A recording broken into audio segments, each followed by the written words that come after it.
this is Darren with Darren's Chainsaws. Today I'm working on a Remington Super 880 fuel tank. This is from 1963. This was a DuPont product. It was made of Delrin. Yes, it was a Remington chainsaw, the same company that made your 870 shotgun in the 60s, made chainsaws. Actually, they bought out old chainsaw company called Mall Tool Company, and they started putting their name on the chainsaws and actually designing and making their own. But this is one of their best chainsaws they ever made, in my opinion. It's the Super 880. It's got a Delrin gas tank and air cleaner cover. The problem with that is it can break and it's hard to repair, and it does leak because about 99% of them you're going to find is going to have a leak right here where they're stressed holding the tank on with all the vibration.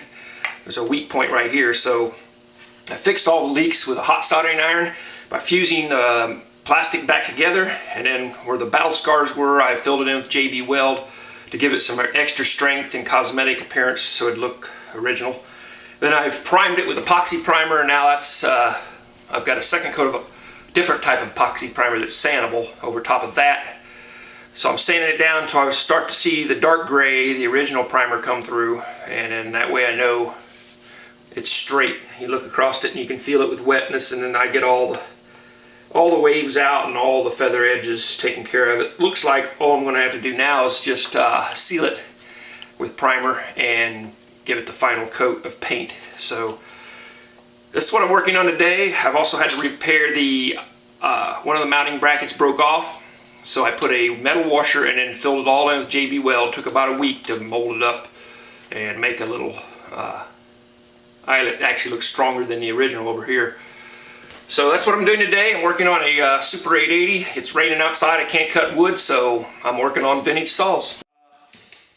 It's one of the first turbocharged chainsaws. What I mean by turbocharged is it took some of the fan they used to cool the engine with, and it routed it up here and into this air box to pressurize the air box with forced air.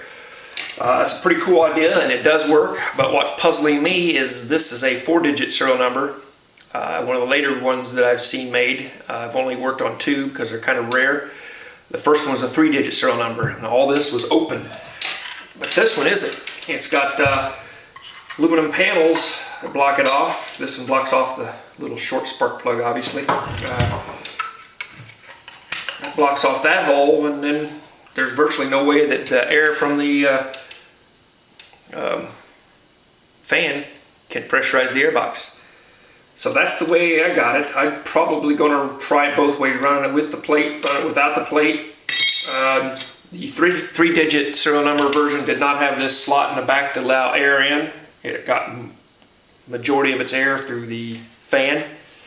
I'm not sure why they've done it in the later versions like this, whether they gave up on the idea of turbocharged or whether it got too dirty from blowing all the chips into the airbox. But in any case, it's kind of puzzling that these 2 plates are installed. You can take this one out fairly easy, but you cannot take the big one out with the carburetor installed, and to remove the carburetor you have to take the reed valve assembly off and everything. So that's where I'm at right now. I've soda blasted the whole saw, so it's in the white, getting ready to repaint it, taking the flywheel off and everything off, and cleaned it, sandblasted this part, put it back together, and that's the way I'm going to paint it. I'm going to paint the saw with it mostly together, all the red stuff put together. That's the way they did it at the factory. They even painted it with the carburetor installed, so that's probably what I'm going to do, just so it'll look as close to factory as possible. I've matched the color pretty close at a paint store that does the automotive type finish. Okay, mixing up the final primer. We're going to mix it as a sealer, so it's going to be real thin. And we'll put that on just before we paint.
There it is, all painted. It's hard to tell in this fluorescent lighting, but the color matches identical to the original, at least the original part that I sampled it from.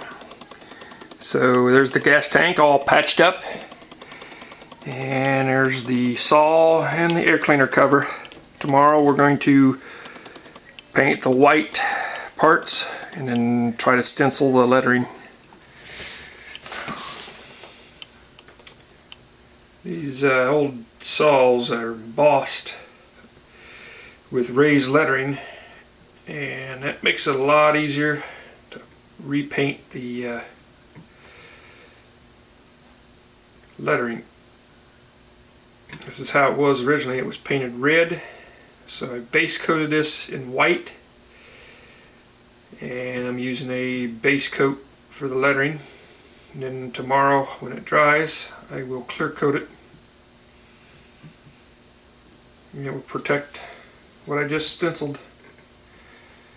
Gotta love these old chainsaws. They were built to last. You can rebuild them over and over again.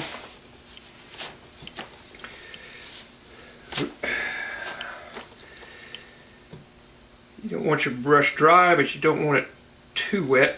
You just want to go over it lightly. Nice smooth motion.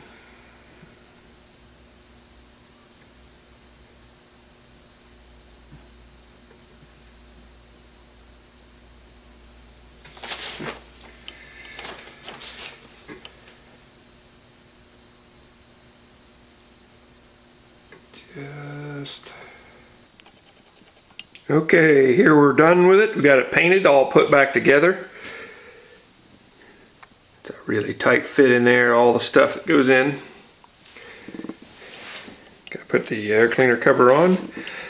This one has a different than what they show in the spec sheet. This has a 1/2" pitch chain instead of a 7/16. So good condition.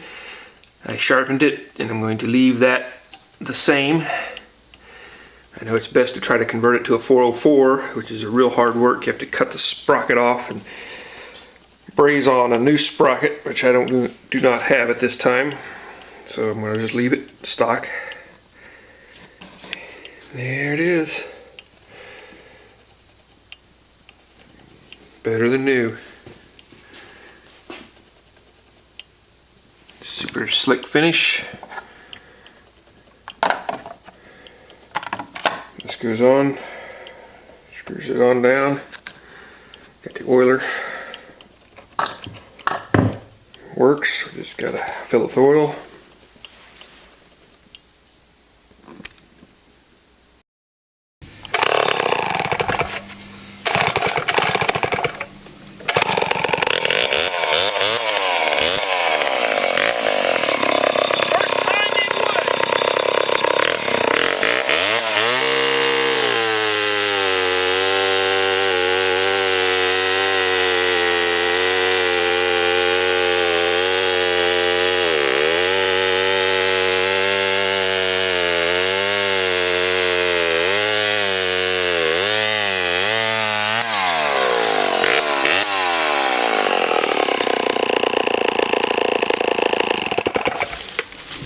Up is off, down is on.